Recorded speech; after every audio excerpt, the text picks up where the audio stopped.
Hello guys! Welcome back sa ating weekly episode ng Ano To Me? Kung saan tuwing Sabado ay sasagot kami ng mga katanungan na may kinalaman sa anatomy. Noong nakaraang episode, may nagtanong mula sa ating mga viewers kung ano ba ang mga muscles involved in eating. Kaya tara na at alamin natin kung ano-ano ang mga ito. Meron tayong 4 na primary muscles na ginagamit tuwing tayo ay ngumunguya. Ito ang masseter, temporalis, medial, and lateral pterygoid. Pero bago ang lahat, ito muna ang mandible. This is the largest, the strongest bone in the face. It is the only moving bone in the skull, kaya it also responsible for the lower jaw and a portion of our mouth. Importante maging familiar tayo dito dahil dito nakakonekta ang mga muscles responsible for chewing at merong ilang parte ng mandible ang mababanggit sa ating talakayan. Ngayon, ano naman ang masseter? Masseter ay ang muscle na napapaangat sa ating mandible. It elevates or closes the jaw and allow it to move on the same side of the muscle. Meron itong dalawang parte. Una, ang superficial part kung saan meron itong oblique fibers. It originates sa 2/3 of the anterior zygomatic arch at naka-insert naman sa lateral surface of the ramus. Ang specific action ng superficial part ay to protrude or extend paharap ang mandible. Ang deep part naman ay may vertical fibers at nag-originate sa posterior part of the zygomatic arch at naka-insert sa lateral surface of the ramus and angle. Ang specific action naman ng deep part ay to retract the mandible after it is protruded. Dito, makikita natin kung nasaan ang masseter, specifically ang deep and superficial part. At ito naman ang zygomatic arch at ramus and angle. Tupako naman tayo sa temporalis. Ang temporalis ay naka-attach sa temporal fossa at naka-insert naman sa coronoid process. Kung mapapansin natin, hindi iisa ang direction ng fibers ng temporalis. At dahil dito, meron siyang corresponding action. Ang anterior and mid fibers ay mapapansin patayo, kaya tumutulong ito sa pag-elevate ng mandible. Ang posterior fibers naman ay halos pahiga na, kaya tumutulong ito sa pag-retract ng mandible. Kung pakikiramdaman natin ang ating mga temples at kumagat tayo ng matigas, mararamdaman natin ang pag-contract ng ating temporalis. Sa ating diagram, makikita natin ang coronoid process kapag tinanggal natin ang masseter at ito naman ang temporal fossa.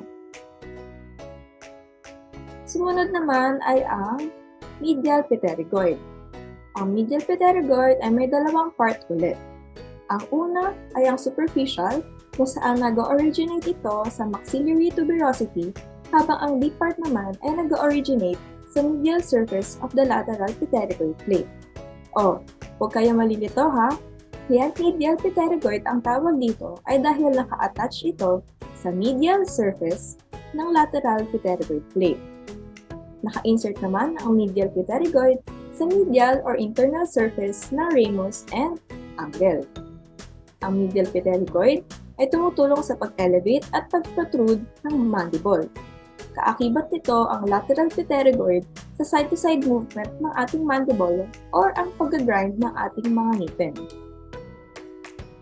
Dito sa ating diagram, pag tinanggal ulit natin ang masseter, makikita natin ang attachment of origin ng superficial part ng medial pterygoid na maxillary tuberosity. At naka-insert naman ito sa internal surface ng angle. Kumbaga, nasa kabilang side siya ng masseter. Sa ganitong angulo naman, makikita natin ang lateral pterygoid plate kung saan naka-attach ang deep part ng medial pterygoid. Panghuli ay ang lateral pterygoid na may responsibilidad sa pagbaba ng ating mandible. Tumutulong din ito sa protrusion at side-to-side movement ng mandible. Meron itong dalawang parts. Una, ang superior head kung saan ang origin ay sa infratemporal crest at naka-insert naman ito sa articular disc. Ang inferior head naman ay naka-attach sa lateral surface ng lateral pterygoid plate at naka-insert sa pterygoid area. So, unlike sa medial pterygoid, ang lateral pterygoid ay naka-attach sa lateral surface ng lateral pterygoid plate. Sa ating diagram, makikita natin na kapag tinanggal natin ang masseter at ang temporalis ay makikita natin ang superior head and inferior head ng lateral pterygoid. So, yun ang 4 na primary muscles pag tayo ay ngumunguya. Dumako naman tayo sa accessory muscles. Hello everyone, I am Laika, and for today, ang i-discuss ko ay yung mga accessory muscles na ginagamit natin sa chewing. So, ano nga ba yung mga accessory muscles na kailangan natin when chewing? Tara, let's find out. So, una, we have the machinator. So, machinator is responsible for the facial expressions during chewing, and it plays a role in stabilizing the denture by gripping the polished surface of the denture.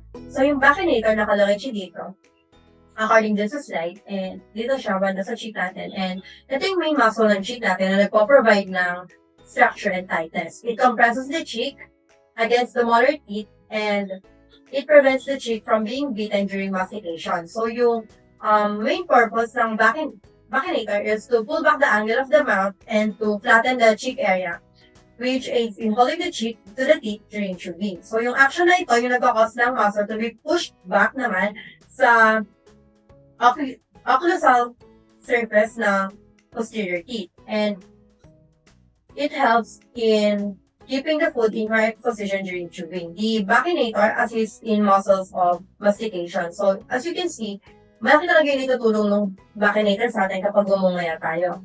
In addition nga dito sa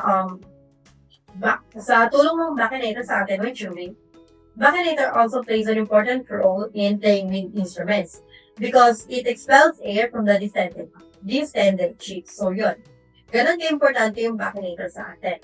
And yung next naman na muscle na accessory muscles sa chewing is yung suprahyoid muscles. Suprahyoid muscles consists of stylohyoid muscle, digastric muscle, mylohyoid muscle, and geniohyoid muscle. So yung suprahyoid muscle depresses the mandible against resistance when infrahyoid muscles takes or depress the hyoid bone. So yung una, yung stylohyoid muscles, it elevates and retracts the hyoid bone. It starts the swallowing action by pulling the hyoid bone and posteriorly and superiorly. So yung digastric muscle naman, it elevates the hyoid bone during chewing and swallowing. Next up, we have mylohyoid muscle. So mylohyoid muscle is a triangular-shaped skeletal muscle that is located between the jawbone and the hyoid bone. It is responsible for elevating the oral cavity during swallowing, and yung geniohyoid muscle naman elevates the hyoid bone.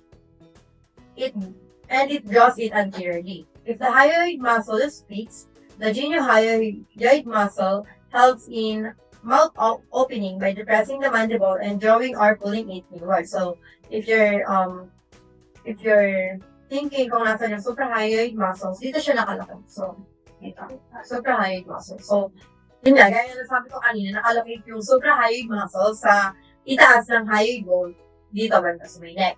And lahat ng suprahyoid muscles ay pharyngeal muscles, except sa geniohyoid muscle. So, yung digastric muscle, na nabanggit ko kanina, it is uniquely named because it has two bellies. So, yung posterior belly ng digastric muscle, it rises from the masseter process ng cranium and it slopes downward and forward.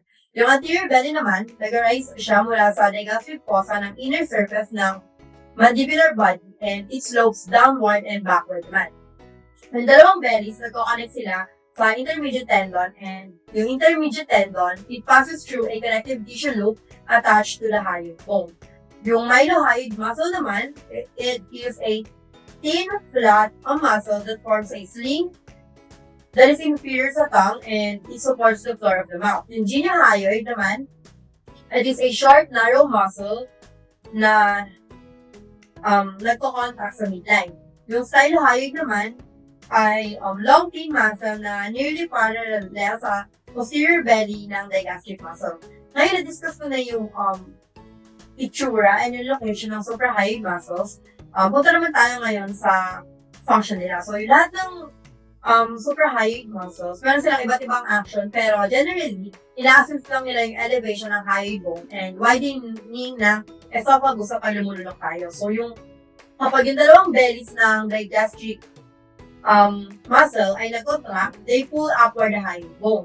Pero kapag naman fix na yung hyoid bone from below, the digastric assists in extreme opening ng mouth and lalo na ito yung mga kapag humihikab tayo or kumakagat tayo ng pagkain, gaya ng apple, gano'n. And yung mylohyoid muscle naman, ito yung nag-elevate sa hyoid bone. It tenses the floor of the mouth rin. Yung geniohyoid, ito yung nagpupull sa hyoid bone anterior-superiorly. And it shortens the floor ng mouth and widens the pharynx during swallowing. So yung stylohyoid naman, ito yung nag-elevate and nagre-retract sa hyoid bone and it elongates the floor of the mouth during swallowing rin. So ayun lang naman yung parang main functions ng suprahyoid muscles. Next up naman, we have the infrahyoid muscles. Ayan. So, yung infrahyoid muscle naman, dito siya. Ditong part siya ng, allocate. So, yung infrahyoid muscles, ito yung sternothyroid, thyrohyoid, and omohyoid muscle. Yung main function nito is pag-fix or pag-depress ng hyoid bone. So, ito, yung naka-attach sila sa sternum, larynx, and scapula. So, yung omohyoid naman, yun mo na i-discuss natin. Yung omohyoid naman, ito, divided siya into superior and inferior belly. Yung inferior belly, nagsisimula siya sa superior border ng scapula, and nag-a-ascend siya craniomedially, and nag-merge siya sa intermediate tendon at the height of the lateral cervical region. So, yung tendon, connected to sa cartilage sheath, na nagsusurround sa neurovascular bundle naman na. And, yung omohyoid muscle, distally naka-attach siya sa body ng hyoid bone. Distally attached siya sa body ng hyoid bone. So, yung next naman is sternothyroid muscle. So, sternothyroid muscle, it originates sa dorsal surface ng manubrium and yung insertion niya is sa oblique line ng thyroid cartilage. Yung sternothyroid muscle, ito yung muscle na hindi directly naka-attach sa hyoid bone. Instead, it lies in close relation sa capsule ng thyroid gland. Yung thyrohyoid muscle, constitute siya ng continuation ng sternothyroid and beginning ng oblique line ng thyroid cartilage. Ang insertion naman niya ay nasa body ng hyoid and greater cornu. On the other hand, yung sternohyoid muscle, ito yung nag-originate sa dorsal surface ng manubrium and sternoclavicular joint. Yung insertion niya ay nasa body ng hyoid and yung sternohyoid muscle, yung pinaka-superficial sa lahat ng infrahyoid muscles. Lahat ng infrahyoid muscles, responsible sila sa positioning ng hyoid bone, kasama ng suprahyoid muscles. Pero,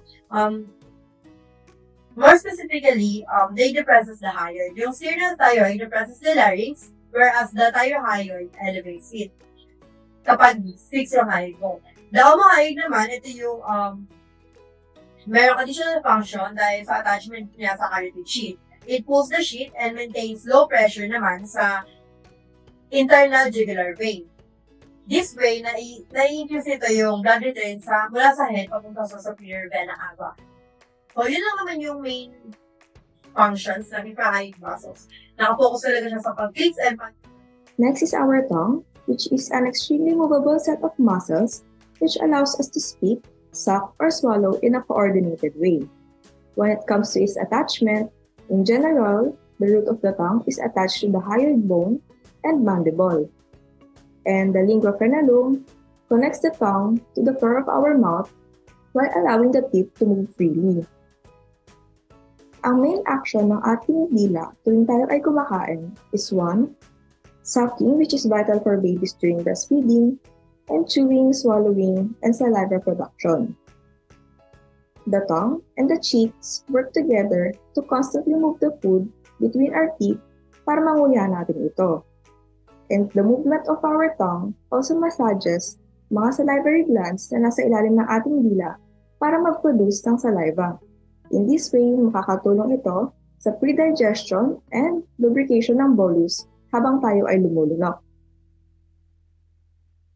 The tongue is formed by 8 muscles divided into 2 categories, the intrinsic and the extrinsic. So, this is the anatomy of the tongue at makikita natin dito ang extrinsic at intrinsic muscles na we will further discuss on the next slide. Ang intrinsic muscles have no insertions in the bone, meaning they arise and insert within the tongue. First is the superior muscle, which shortens the length of the tongue and curve the tongue upward. It originates sa median fibrous septum near the epiglottis at naka-insert sa edges of the tongue. On the other hand, the inferior muscle also helps shorten the length of the tongue. However, it curves the tongue downward. It originates in the root of the tongue at naka-insert sa apex or tip of the tongue. So in this diagram, makikita natin ang superior longitudinal muscle at ang inferior longitudinal muscle. Another is the transverse lingual muscle, which helps to lengthen the tongue and make it narrow. It originates in the median fibrous septum at naka-insert sa sides of the tongue. Vertical lingual muscle, on the other hand, helps flatten the tongue. It originates in the submucosal fibrous layer at the bottom of the tongue at naka-insert sa bottom edges of the tongue. So, ito siya in our diagram. Extrinsic muscles, on the other hand, originate outside of the tongue and insert into the tongue. First is the genoglossus muscle, which helps to stick out the tongue out of the mouth. It originates in the mandibular symphysis and inserts in the hyoid bone and the bottom of the tongue. Next is the styloglossus, which provides the tongue the ability to roll up the sides. Yung parang pag gumagawa tayo ng tricks, gamit ang ating tongue, yun yung gumagalaw. It originates in the styloid process of the temporal bone and inserts in the apex and sides of the tongue. Next naman ay ang hyoglossus, which retracts the tongue back into the mouth and helps press the tongue to the bottom of the mouth. It originates in the styloid process of the temporal bone and inserts in the apex and sides of the tongue. Next naman ang palatoglossus, which elevates the tongue to the roof of the mouth and initiates swallowing by closing the back of the nasal passage. It originates in the palatine aponeurosis at naka-insert sa level of the tongue. And dito sa ating diagram, makikita natin ang extrinsic muscles at intrinsic muscles. So those are the accessory muscles involved in eating. Hi, this is Ariela Mandiola, and together, let's study what muscles are involved in swallowing.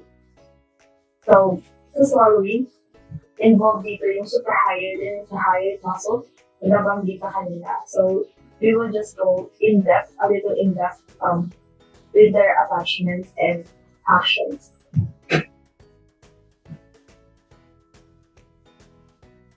Keep in mind that the suprahyoid muscles assist with elevating the hyoid bone during swallowing and included the gastric, stylohyoid, geniohyoid, and the mylohyoid. First is the digastric. Two muscular bellies that are joined by a tendon make up the digastric. This tendon can be seen to puncture the stylohyoid muscle in some cadaver specimens. So sa digastric, mayroong dalawang bellies, yung anterior belly and yung posterior belly. Yung attachments neto is that the anterior belly arises from the digastric fossa of the mandible. So, nabanggit kanina yung mandible, which is yung bandang jaw part ng ating face. Yung anterior belly, nag-aaral siya sa digastric fossa. Yung digastric fossa naman, makikita siya sa bandang midline ng mandible. So, malapit siya sa mental spine ng mandible. And yung posterior belly arises naman from the mastoid process of the temporal bone. So yung temporal bone is, kung kita siya, malapit sa may panga natin and malapit sa temporal cortex. So yung mastoid process nun is bandang baba, parallel sa jaw. And the two bellies are connected by an intermediate tendon which is attached to the hyoid bone via a fibrous ring. So, katulad ng sinabi ko kanina, ito yung structure ng gastric muscle.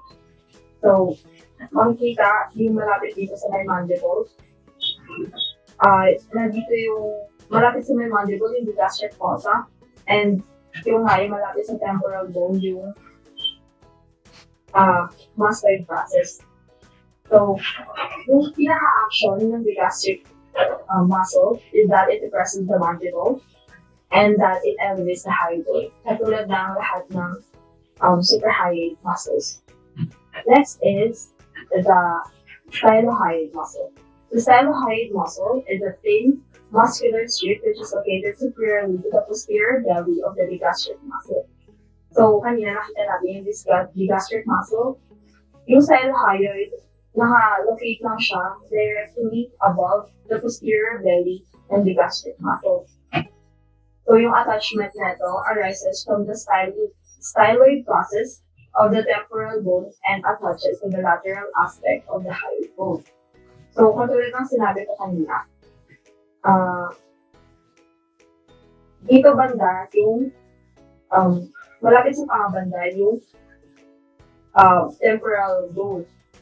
Ditong part, yung mastoid process, well, yung styloid process naman is dito kung saan naka-attach mismo yung stylohyoid muscle. And ito yung hyoid bone. Naka-connect siya sa lateral aspect ng hyoid bone, meaning nasa gilid siya, naka-connecta. And its main action is to initiate a swallowing action by pulling the hyoid bone in a posterior and superior direction. So, ang ginagawa ng stylohyoid is inihila niya yung hyoid bone pataas, palikod, posterior and superior direction. Next is the mylohyoid. The mylohyoid is a broad triangular-shaped muscle. It forms the floor of the oral cavity and supports the floor of the mouth.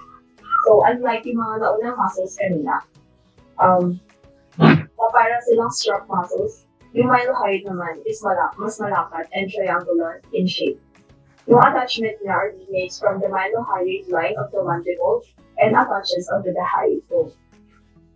So, yung mylohyoid line naman is mas mataas siya kaysa sa gastric fossa ng mandible.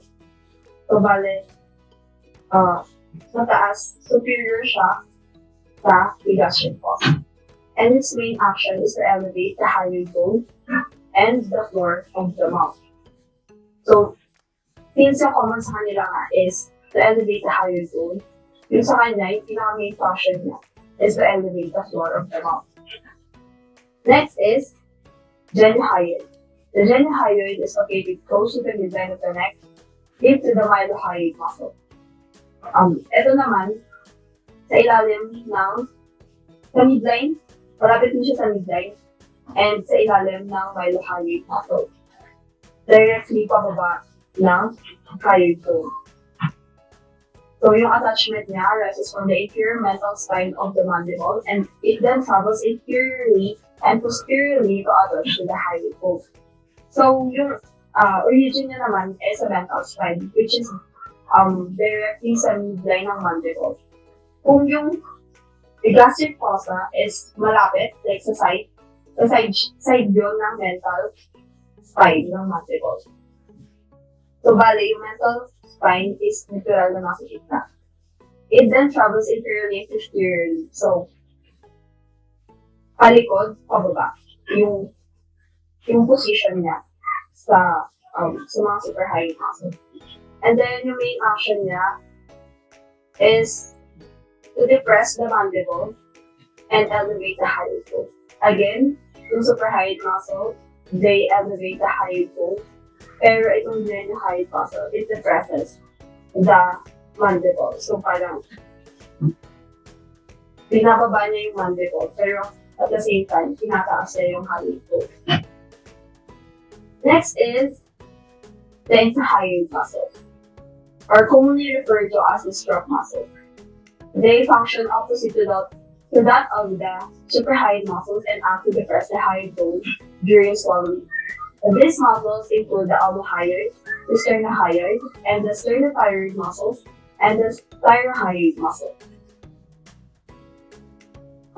First is the almohyoid. This is a superior belly.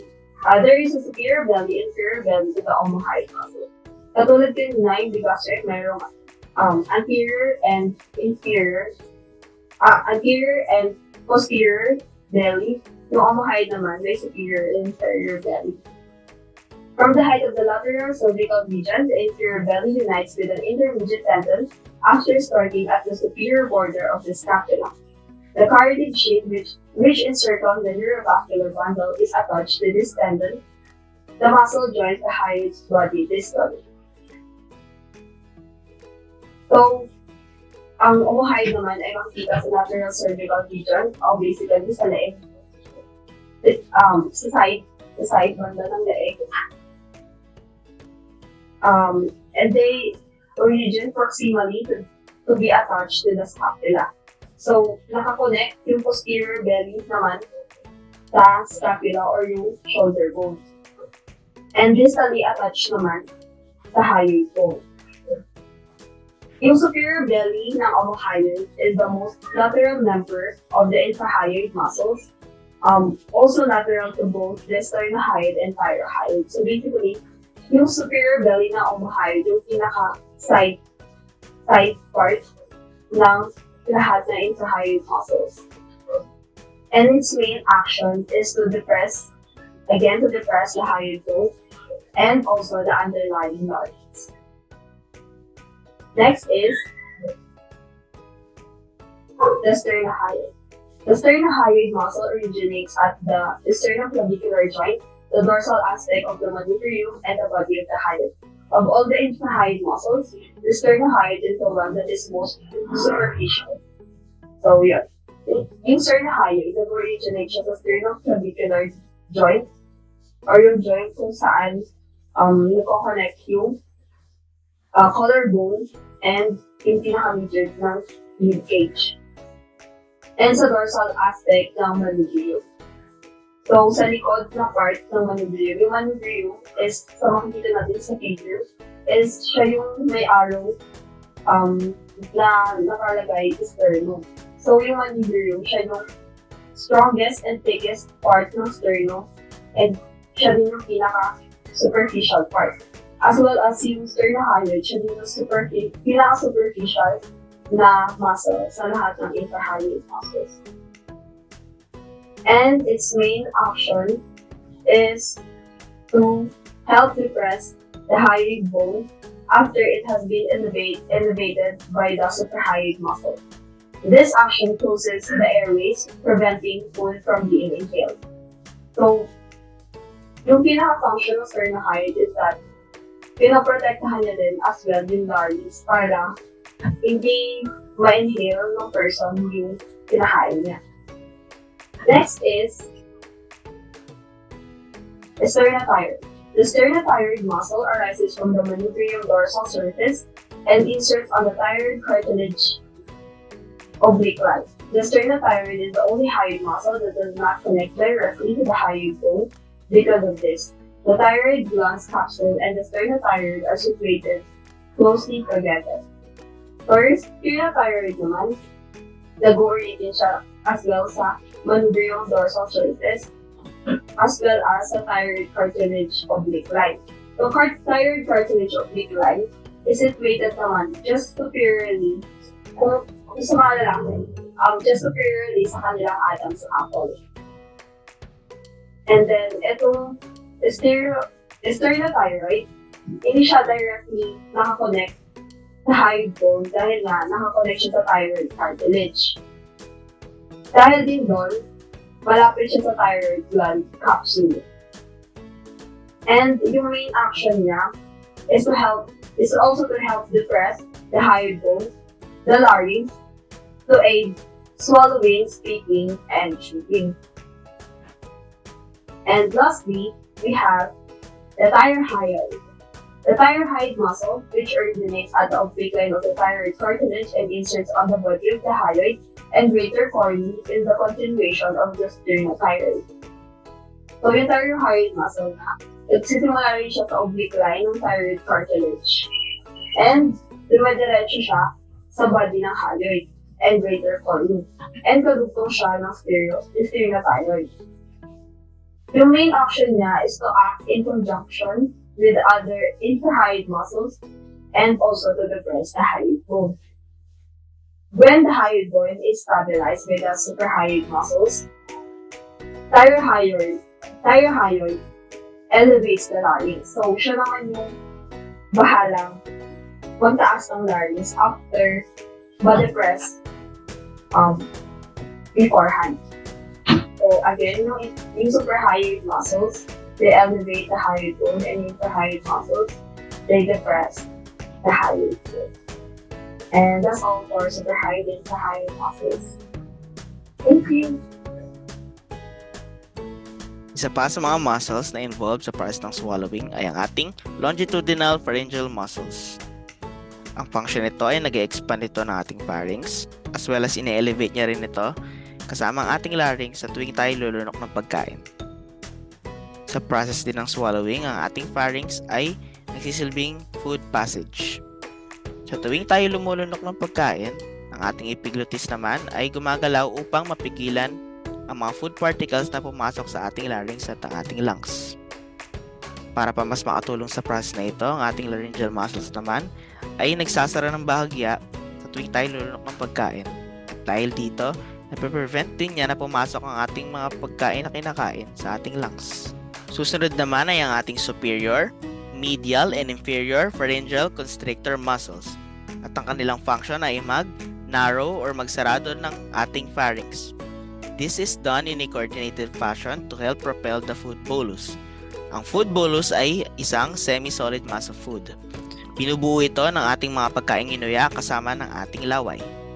The pharyngeal fascia is a submucosa situated between the mucous and muscular layers. Ina-attach nito ang wall ng ating pharynx sa base ng ating cranium. Ang cricopharyngeus muscle naman ay makikita sa pagitan ng pharynx at ng ating esophagus. Ang function nito ay tumutulong ito sa pag-transfer ng food bolus papunta sa ating esophagus sa pamamagitan ng UES. Ang esophagus naman ay ito ay nagdadala ng pagkain at mga liquid na mula sa ating mouth papunta sa ating stomach. A few muscles of the larynx act to adduct the vocal cords to prevent aspiration and include the lateral, oblique, and transverse cricoarytenoid muscles. The upper third of the esophagus contains striated muscle at ng UES under ng voluntary control, meaning sila ay nagko-contract at nagre-relax under our conscious control. The middle third of the esophagus naman ay pinaghalong striated at smooth muscle. Samantalang ang lower third ay binubuo ng smooth muscles at naglalaman nito ng involuntary LES. Hello everyone, it's me, Laika, and ngayon naman ang didiscuss ko ay yung mga actions na nagpapakita ng muscle activity during eating. So, ano nga ba yung mga actions na nagpapakita ng muscle activity during eating? Tara, let's find out. So una, we have the side-to-side movement kung saan ang responsible ay ang medial and lateral pterygoid natin. As you can see dito sa slide, yung mandible ay nagbo-move sa left side, while dito naman, nagmo-move siya sa right side. So, yung unilateral contraction ng lateral pterygoid muscles in conjunction with the ipsilateral medial pterygoid muscle, yung nag-aalaw sa mandible natin para mag-move sa alternating sides kapag ngumunguya tayo. Yan. So, next naman is yung protrusion ng mandible. Ang responsible naman dito ay yung lateral pterygoid as assisted by the medial pterygoid. So, yung medial pterygoid muscle assists sa elevation ng protrusion ng mandible. So, yan. Ang opposite naman ng protrusion ay retraction. So, yung retraction naman, ito yung pag-contract ng posterior and more horizontal fibers ng temporalis. And this certain contraction pulls the jaw backwards, which results to the retraction. Ang next naman na action ay depression, which is commonly caused by gravity with the help of digastric, geniohyoid, and mylohyoid muscles. Ito yung pag humihiwalay na yung mandible natin sa maxillae. Pag nag-move siya away from the maxillae. Yeah. When we open our mouth to swallow. And ang kabaliktaran naman ng depression ay ang elevation, kung saan ang responsible ay ang temporalis, masseter, and medial pterygoid. So, kapag ngumunguya tayo, yung jaw lang natin yung gumagalaw, which means yung maxillae remain siyang fixed sa skull natin. So, sa tulong ng temporalis, masseter, and medial pterygoid, na help na i-bring back yung mandible back up towards the maxillae. So, that concludes my report. Always remember na ayun lang yung actions na nagpapakita ng muscle activity during eating. Side-to-side movement ng mandible, protrusion, retraction, depression, and elevation. Ayun lang. Thanks for listening. Bye!